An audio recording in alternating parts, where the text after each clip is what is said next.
W5th. Search ko lang mama. W5th. Dito ma'am sa may ano no? Lane A. Okay. Ay, walang bayad ma'am. Wala pong bayad. Libre lang.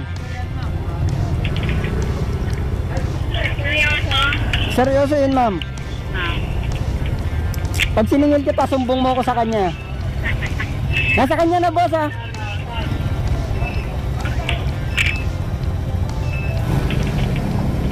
Anong oras pasok mo ma'am? 8:30 po. 8:30. Maaga ka ngayon. 7:30 to pa lang eh. Yung naunang sinakay ko, late na eh. Maka-late na din lagi siya eh. Pagka kasi limbawa late na yung ano, yung pasahero, Ililipat mo na. hindi naman. Delikado naman yung pagka pinalipat. Medyo nag-a-adjust tayong konti. Kasi mali-late na kasi siya eh. Ay, late na pala talaga. Kasi meron nun nililipat eh. Ay, mahirap kasi ma'am yung ganun. Baka maka-aksidente. Kaya ginagawa ko, yung ano lang, yung tamang bilis lang. Kailangan wag mako-compromise yung ano, safety. Yung safety pa din. Oo. Di bali mapagalitan, wag lang yung ano, di ba? Oo. Sa Serendra kayo dumadaan maman eh. Opo. Tapos 28, tapos lane A na no. Yes. Okay. Lagi ka ba sumasakay doon, ma'am? Opo, lagi talaga araw-araw. Araw-araw. Tapos Pero pag yung ang alanganin na, ilalakad ko na lang, tatakbo na lang. ay ganon?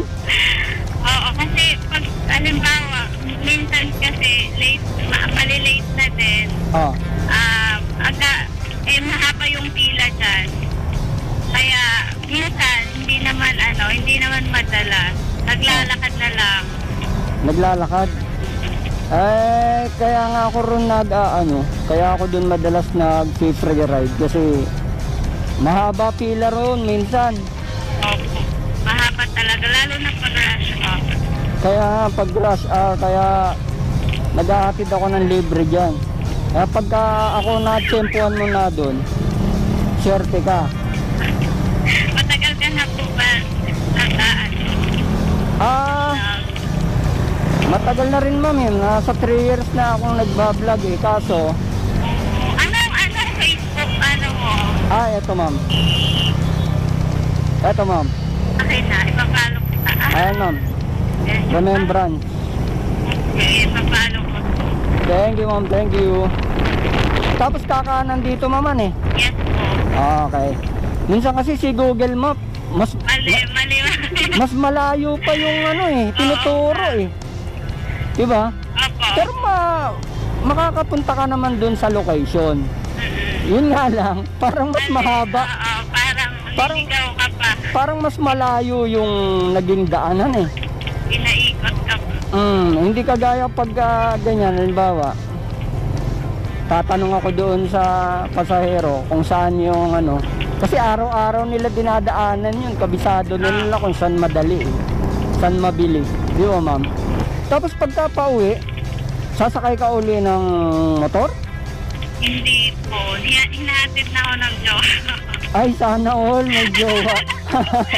Bakit hindi kaya niya hinatid ngayon papasok? Malayo kasi siya eh, taga Antipolo pa. Taga Antipolo Rizal. So ibig sabihin, dyan lang ako sa Pembo. Pembo? Ano ba yung Pembo ma'am? Makati pa ba yan o Taguig? Naguguluhan ako eh.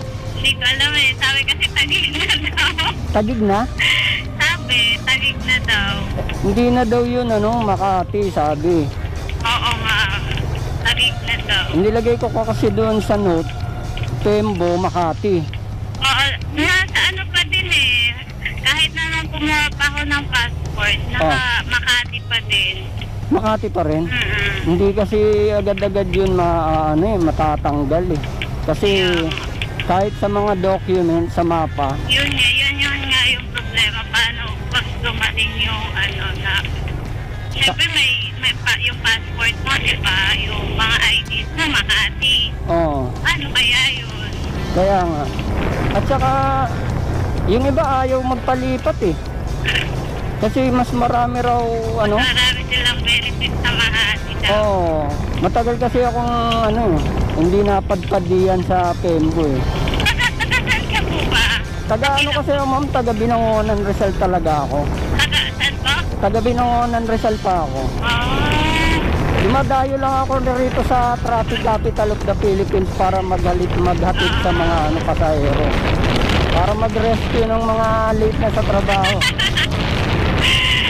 Eh, Hindi pa ako late eh. kaya nga eh. Ma'am, pwede ba ibalik na muna kita doon? Doon sa pinagdamputan, hindi ka pa naman late eh. Grabe ka naman. Hindi, joke lang. Kasi ma'am, ang hinahatid ko kasi madalas doon, kadalasan late na. Dapat tinatanong mo late. Late ka na. Anong oras pa? Ay, ganun ba ma'am? Oo, para ano. Ma'am, okay lang, ibalik kita ron. Ano na? Sige. Bago pa naman. Bangaba kasi ng pila madalas doon. Kaya ginagawa ko, hindi ako Kaya pala nag-ano. tumambay ka doon. Nag-chepon. Dapat kahapon na late ako ng 1 minute eh. Dito ni, tama. WP. Opo, wait lang. Thank you ma'am, thank you.